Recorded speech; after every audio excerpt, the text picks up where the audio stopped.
J. Le 10-11, Lise Goutman. Radio J. Les invités de Lise Goutman. Radio J. Anna Arféniste, bonjour. Bonjour. Alors depuis ce matin, au moment où je présente mes programmes, on parle de vous. Vous êtes une jeune femme au parcours complètement atypique et c'est de cela qu'on va parler aujourd'hui. Alors, je sais pas, on peut donner votre âge ? Oui, tout à fait. Voilà, vous avez 29 ans. De quelle origine êtes-vous ? Racontez-nous. C'est important. C'est important dans votre parcours. Exactement. Bonjour, merci de me recevoir. Avec plaisir. Je suis alsacienne, d'origine polonaise, de mes deux parents, ashkénaze, donc à 100%. Donc la consonance juive a toujours beaucoup résonné en moi. Et c'est vrai que la direction artistique que j'ai prise, je n'aurais jamais pensé la prendre un jour, vu que j'avais commencé dans la mode et que ça a duré 6 bonnes années. Oui. Alors justement, donc vous êtes d'origine aussi alsacienne. Votre père a un métier aussi, peut-être, je dis bien peut-être parce que je m'y connais pas trop, atypique dans la communauté juive. C'est vrai. Mon père est maquignon. Alors pour les gens qui ne le savent pas, c'est un marchand de bestiaux. Il vend des vaches à la retraite aujourd'hui, mais il a fait ça toute sa vie. Son père également, qui est venu de Pologne, en Alsace. Et ma mère est professeure d'histoire. Donc, un milieu dans lequel on touche à la fois à la terre, et c'est important quand on est artiste, mais aussi un milieu intellectuel. Et ça aussi, dans votre parcours, on le ressent. Alors, vous avez passé 6 ans dans la mode à faire quoi, en fait ? J'ai passé 6 ans dans la mode à être acheteuse. J'étais acheteuse dans un concept store, dans le Marais, à Paris. J'ai également travaillé à New York, dans les diamants. Et je n'avais jamais touché un pinceau ou un feutre de ma vie jusqu'à cette année, en fait. Et alors, vous aimiez l'art quand même, j'imagine. J'ai toujours aimé l'art. J'ai toujours aimé aller au musée avec mon père, c'est vrai. Oui. Depuis toute petite, il nous a toujours amené voir des super expos. Mais je ne pensais pas avoir n'importe quel talent à propos de ça. Et alors, qu'est-ce qui s'est passé ? Parce que vous étiez dans un milieu, le milieu du luxe, la mode et du luxe. Exactement. C'était pas, c'était vraiment le milieu de la mode et du luxe. Et d'un coup, vous avez fait une prise de conscience. À quel moment ? J'ai pris conscience de ce que j'avais envie de faire réellement le 7 octobre. Ah ouais. Malheureusement, ou heureusement, je sais pas. En tout cas, ce qui est sûr, c'est que ça a été un vrai électrochoc pour moi. J'avais envie de faire un métier qui avait du sens. Et c'est pour ça qu'en fait, j'ai pris du temps pour moi, pour réfléchir. Et à Kippour. Donc, c'était avant le 7 octobre, voilà, Kippour, cette année. Oui. Cette année, j'avais dessiné. Je sais que c'est pas très religieux de faire ça, mais je l'avais fait. Oui. Pour passer le temps. Mais juste comme ça, comme un passe-temps, quand j'étais chez mes parents, dans le jardin, pour me détendre. Et de là, j'ai continué. Et c'est vrai que le 7 octobre, je me suis dit, mais en fait... Donc, en fait, vous avez dessiné, puis vous vous êtes rendu compte qu'entre vos doigts, avec des crayons, ça devenait quelque chose. Vous ne l'aviez jamais fait avant, c'était comme une révélation. Comme une révélation, tout à fait. J'ai commencé à faire... figurez-vous, une vache pour mon père. Pour papa maquignon. Exactement. Et de là, en fait, j'ai commencé à publier sur Instagram. J'ai eu des demandes et tout s'est enchaîné assez rapidement. Donc là, je suis trop contente de faire ce que je fais et de pouvoir apporter de la joie. Le choc du 7 octobre... On n'en sort pas indemne, on en est d'ailleurs, quand on écoute le journal, toujours pas sorti, il faut bien dire les choses. Et là, vous décidez non seulement de continuer à dessiner, à fabriquer, etc., mais également à vous porter vers l'art judaïque. Tout à fait. Pourquoi, en fait ? Parce que ça résonnait en moi, ça m'a semblé vraiment évident. J'ai pas réfléchi à ce que je voulais faire, ça s'est... Tout s'est tellement dessiné de manière rapide et spontanée que j'ai pas réfléchi à ce que je voulais. Mais c'est très important pour moi d'avoir une consonance juive dans mon art. Et c'est pourquoi la suite a pris cette tournure-là. Bien sûr. Alors, vous, du coup, vous participez à des projets en faveur d'Israël. On a vu beaucoup votre nom autour du soutien au kibbutz Nir Oz. J'ai fait une émission spéciale avant l'événement de jeudi dernier qui a connu un retentissement très important. Hein. Il y avait cet événement, je le rappelle, à l'espace Rachi, à la fois en présence, c'était plein à craquer. Il y avait des gens debout, mais également par Zoom, pour soutenir justement les victimes du kibbutz Nir Oz. Et je crois qu'il y a eu 50% de victimes. Et vous avez choisi de les soutenir vous aussi et de participer comment ? À ma petite échelle, bien sûr. Vous savez, chaque goutte d'eau rajoute dans l'océan. C'est ça. En fait, j'ai créé un plateau de Pessar avec Rêve Paris. Et on a décidé de reverser... Alors, qui est Rêve Paris ? Rêve Paris, c'est une jeune créatrice d'art de la table. Et on s'est associés. Moi, j'ai dessiné le plateau. On s'est associés avec elle sur ce projet-là qui nous tenait vraiment à cœur, parce qu'elle aussi, elle est juive. Et on a cherché une association. On a voulu en aider plusieurs, mais il fallait faire un choix. Donc, on s'est tourné vers Nir Oz. Vers Nir Oz, oui. Et on en est ravis. Surtout que depuis... Parce que du coup, vous avez vendu des plateaux au profit du kibbutz Nir Oz, qui est tout à votre honneur, bien entendu, et vous les soutenez.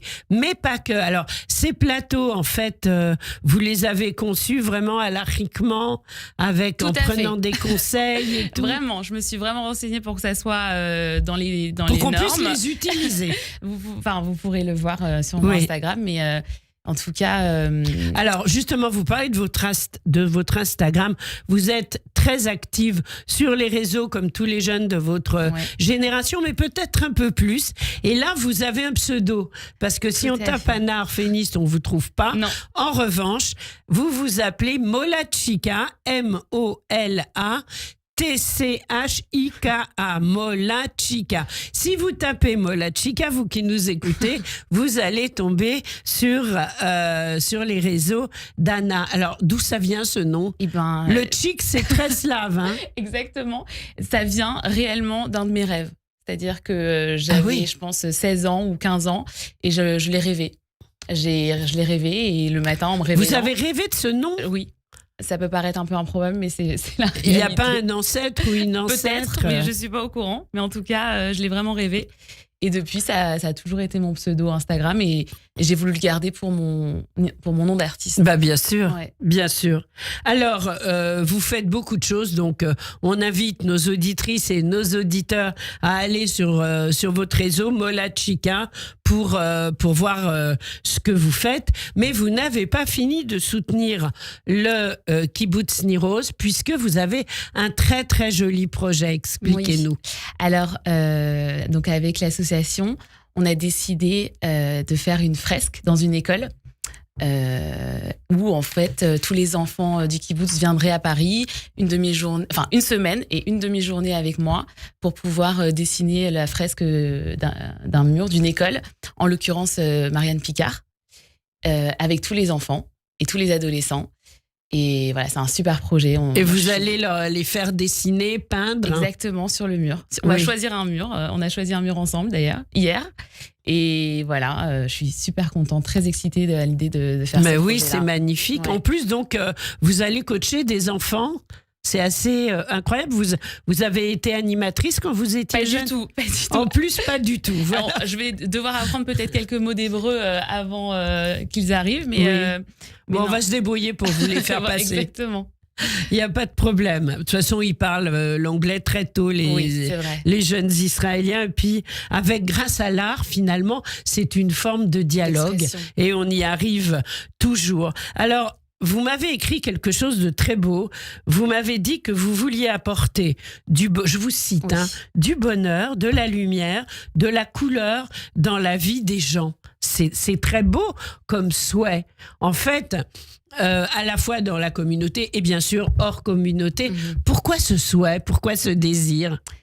Parce que, en fait, j'ai toujours aimé les choses colorées.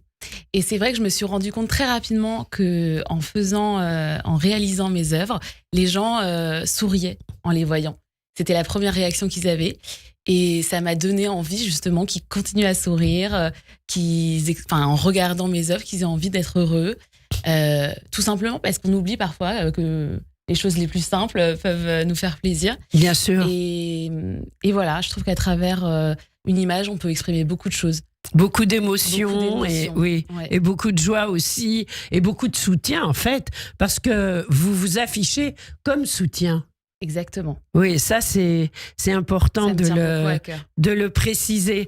Alors, vos projets, à part ce mur où vous allez vous occuper des enfants du kibbutz Niroz Oui. à Paris, à part cela, vous êtes sur d'autres projets. Alors, vous faites des plateaux de Pessah, ça c'est bientôt. Voilà, les Et en plateaux de art Pessah, ils sont judaïca, sortis. qu'est-ce qui vous inspire? Alors, j'ai envie de décliner en fait sur plein d'objets différents. Oui. Des mezuzot, des Hanukkot, enfin vraiment tout ce qui est possible à faire dans l'art Dans le judaïque. judaïca, oui. Entre autres, mais pas que. Mais c'est vrai que je trouve qu'il y a un marché intéressant parce qu'il manque un petit peu de jeunes, je dirais. Et je trouve que c'est hyper intéressant. Et vous avez envie que votre génération participe. Exactement. En fait. Est-ce qu'on peut s'y juste, intéresse. avant de se quitter, est-ce qu'on peut parler d'un tableau avec un violon? Parce que c'est incroyable, vous m'avez montré ça avant le début de l'émission. Vous avez fait pour votre grand-mère, qu'on salue, hein, elle Oui. écoutera l'émission bien sûr, un très beau tableau avec un violon genre klezmer. Exactement. Et quand vous l'avez offert à votre grand-mère, qu'est-ce qui s'est passé? Eh bien, j'ai ressenti une très grande émotion dans ses yeux.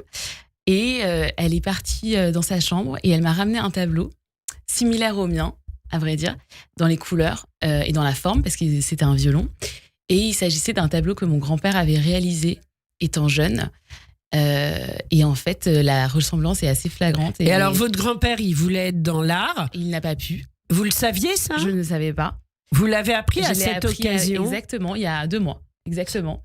au Donc, moment où vous vous y êtes mis. Et voilà. ses parents, avant la guerre, quand il avait fait ce tableau, Oui. en fait, ses parents ne voulaient pas du tout Pas du tout. qu'il fasse une carrière dans l'art. Exactement. Et c'est la petite fille, ça... J'ai repris. Oui, c'est, Le- je sais pas comment on appelle ça, une transmission inconsciente, c'est ça? Exactement. Voilà, Vraiment. c'est assez impressionnant. En tous les cas, bravo pour votre Merci enthousiasme. beaucoup. Merci beaucoup. Merci pour votre soutien à Israël et au kibbutz Niroz. Hein. Merci à eux. Vous étiez là pendant le journal. On en a sacrément besoin. Et je vous ai fait moi aussi une petite surprise puisqu'il s'agit de Pessah. On va terminer cette jolie émission avec un Dayenu très sympathique. Mais juste avant, sur les réseaux, on retrouve Molatchika, M-O-L-A-T-C-H-I-K-A. Merci beaucoup. Anna. Merci Au revoir. beaucoup, Lise. À bientôt. Au revoir. À bientôt. אילו הוציאנו ממצרים, הוציאנו ממצרים, דיינו. דיינו, דיינו, דיינו, דיינו, דיינו, דיינו,